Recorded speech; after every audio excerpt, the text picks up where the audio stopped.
ಮತ್ತೊಂದು ಕಡೆ ಪ್ರಧಾನಿ ನರೇಂದ್ರ ಮೋದಿ ಟ್ವೀಟ್ಗೆ ಸಿಜೆಪಿ ತಿರುಗೇಟು ಕೊಟ್ಟಿದೆ.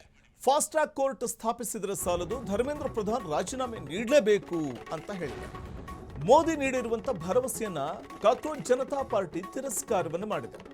ಫಾಸ್ಟ್ ಟ್ರ್ಯಾಕ್ ಕೋರ್ಟ್ ಅನ್ನ ಸ್ಥಾಪನೆ ಮಾಡಿದರೆ ಸಾಲದು, ಧರ್ಮೇಂದ್ರ ಪ್ರಧಾನ್ ಅವರು ರಾಜೀನಾಮೆಯನ್ನ ನೀಡಲೇಬೇಕು ಅಂತ ಒತ್ತಾಯವನ್ನ ಮಾಡ್ತಾ ಇರುವಂತದ್ದು ಸಿಜೆಪಿ.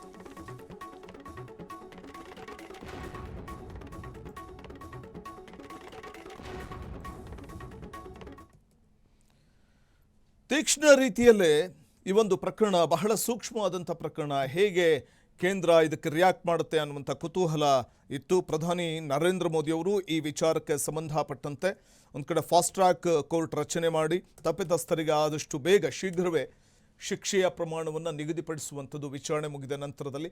ಇದೇ ಕಾರಣಕ್ಕೆ ಫಾಸ್ಟ್ ಟ್ರ್ಯಾಕ್ ಕೋರ್ಟ್ ರಚನೆ ವಿಚಾರವನ್ನು ಪ್ರಸ್ತಾಪ ಮಾಡಿದ್ದಕ್ಕೆ ಸಿಜೆಪಿ ಅದನ್ನು ತಿರಸ್ಕರಿಸಿದೆ. ಫಾಸ್ಟ್ ಟ್ರ್ಯಾಕ್ ಕೋರ್ಟ್ ರಚನೆ ಮಾಡಿದ್ರೆ ಸಾಲದು, ಇದಕ್ಕೆ ನೈತಿಕ ಹೊಣೆ ಹೊತ್ತು ಕೇಂದ್ರ ಶಿಕ್ಷಣ ಸಚಿವರಾಗಿರೋ ಧರ್ಮೇಂದ್ರ ಪ್ರಧಾನ್ ಅವರು ರಾಜೀನಾಮೆಯನ್ನು ಕೊಡಬೇಕು ಅನ್ನುವಂಥ ಒಂದು ಆಗ್ರಹ ಕೇಳಿಬರ್ತಾ ಇದೆ. ಸೊ ಅದೇ ಒಂದು ವಿಚಾರವನ್ನೇ ಸಿಜೆಪಿ ಈಗ ಪ್ರಧಾನಿ ನರೇಂದ್ರ ಮೋದಿ ಅವರು ಫಾಸ್ಟ್ ಟ್ರ್ಯಾಕ್ ವಿಚಾರ ಹೇಳಿದಾಗ ಅದನ್ನು ತಿರಸ್ಕಾರ ಮಾಡಿದೆ.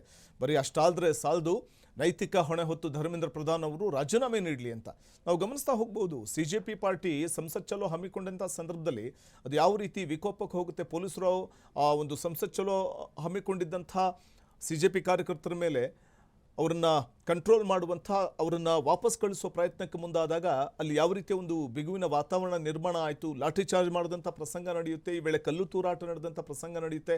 ಅಲ್ಲಿ ಸಿಜೆಪಿ ಕಾರ್ಯಕರ್ತರು ಅಷ್ಟೇ ಇರೋದಿಲ್ಲ, ಅಲ್ಲಿ ಪೋಷಕರು ಇರ್ತಾರೆ, ಸ್ಟೂಡೆಂಟ್ಗಳು ಕೂಡ ಜಮಾಯಿಸಿರ್ತಾರೆ. ಸುಮಾರು 20,000 ಸ್ಟೂಡೆಂಟ್ಗಳು ಸಿಜೆಪಿ ಪಾರ್ಟಿ ಜೊತೆ ಎಲ್ಲರೂ ಕೂಡ, ಅಂದರೆ ಸಿಜೆಪಿ ಪಾರ್ಟಿಯ ಕಾರ್ಯಕರ್ತರು, ಪೋಷಕರು ಮತ್ತು ಸ್ಟೂಡೆಂಟ್ಗಳು ಜಮಾಯಿಸಿ ಸಂಸತ್ ಚಲೋ ಹಮ್ಮಿಕೊಂಡಿದ್ದು ನಾವು ಗಮನಿಸುವಂಥ ವಿಚಾರ.